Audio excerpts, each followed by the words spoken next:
Well, I have been the lead pastor at Ingleside Baptist Church for just over 27 years, but I am not here in that capacity today.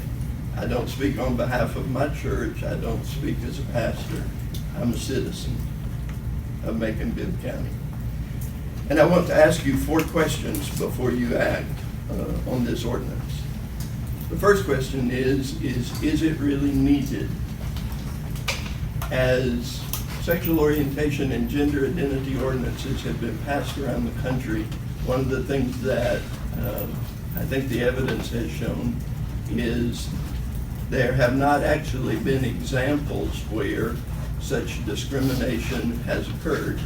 And so I want to ask you if in Macon, Bibb County government, we have examples of that discrimination which this ordinance would attempt to rectify. That's my first question. Is it needed? Second question is there sufficient clarity? In other words, I think the ordinance may need further definition.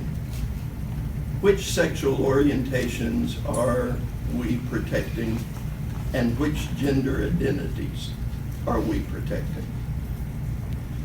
The third question, so the first question is it needed? The second question is there sufficient clarity?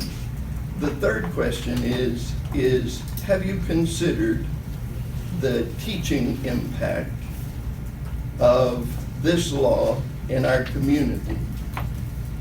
Because I think the unintended consequence may be that it will teach that the Judeo-Christian worldview is not only false, but discriminatory and rooted in animus.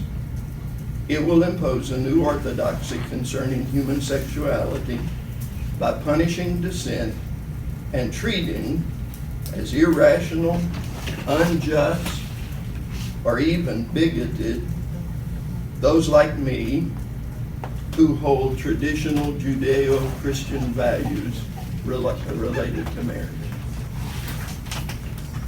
I want to ask you to consider the teaching impact if this law is passed. And then the fourth question is, have you considered the unintended consequences? I know it's impossible to know all of those, but I think we only have to look up the road to the city of Atlanta to know one of them.